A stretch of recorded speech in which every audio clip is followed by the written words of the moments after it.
Easy. Well, that didn't take long, did it?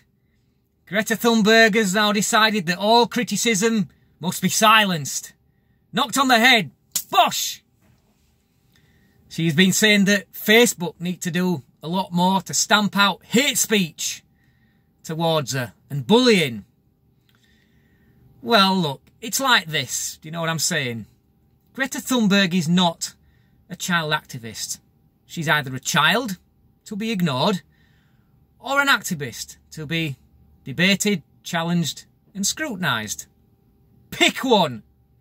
Can't have both, you can't have neither. So they've decided now that Facebook are not doing enough to tackle abuse towards her. Well, I'm sorry, but if you step out from behind the autistic child routine into the activist routine, then I'm afraid that you put yourself up for scrutiny. And there are no exceptions to that rule. When I started this channel, I knew that I might get the same. And one of two people haven't disappointed. You know who you are, but it doesn't matter because I can take it. Well, I'm afraid that she's going to have to learn how to take it.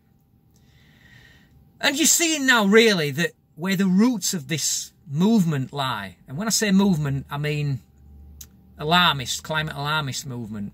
You've seen that it lies right in cultural Marxism, where any criticism must be silenced, any dissent must be outlawed. How dare you? How dare you criticise her? And I pay a special mention to a young rebel media reporter called Kian Bexley. And this lad is absolutely on fire. I absolutely love this kid. He's ruthless and he takes no prisoners and he's like a pro. And if Ezra Levant's got anything about him, he will make sure that he does everything in his power to keep this lad on his team. Because recently, Kian Bexley has got up right in the face of Justin Blackface Trudeau and asked him if he's reached out to any African nations to apologise for his blackface stunt. And that was after Trudeau attempted to get rebel media banned from following their campaign trail.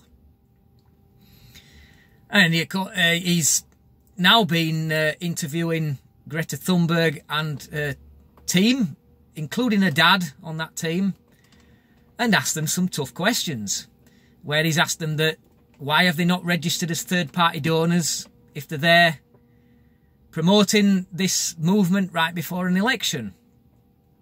And you should see how they react, where they've basically decided, oh, we're not going to talk to him anymore now.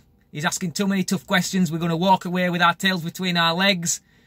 In Greta's case, her pigtails between her legs. But there you go. That's what rebel media have done, what nobody else has done.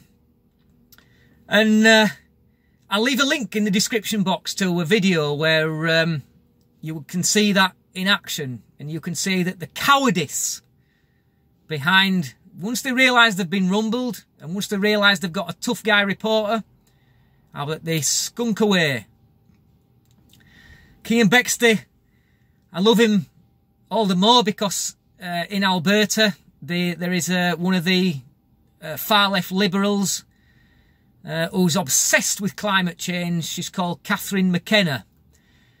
And she's about my age and she's got blonde hair and she tries very hard to make herself look like she's in her 20s. And Kian Bexley has called her Climate Barbie.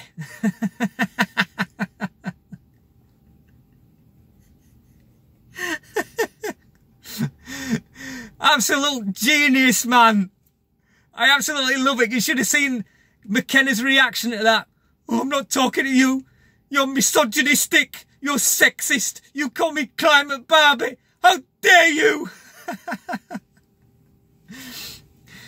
But there it's all, you see what it's all about now. It's all about shutting down dissent. It's not about the climate. This is all about overturning capitalism. That's what the ultimate goal is of these people. It's about overturning capitalism. And it's capitalism that keeps these people going in their journey across the Atlantic in the carbon fibre boat that cost millions to build. You've got the crew that had to fly back from New York, and they kept very quiet about that, didn't they? The whole thing put out a carbon footprint about 6 times more than it would have cost to fly Greta over there on a plane on her own. The hypocrisy is off the scale, man. And you see where it all lies now. We've got so far where any criticism has to be stamped down. And it reminds me of a time in history where, didn't a famous German once work on policies like that? What was his name now? I can't quite remember. But he's got a bad reputation, I think. I'll have to think. Name will come back to me, I'm sure. Thanks for watching. Till next time, easy.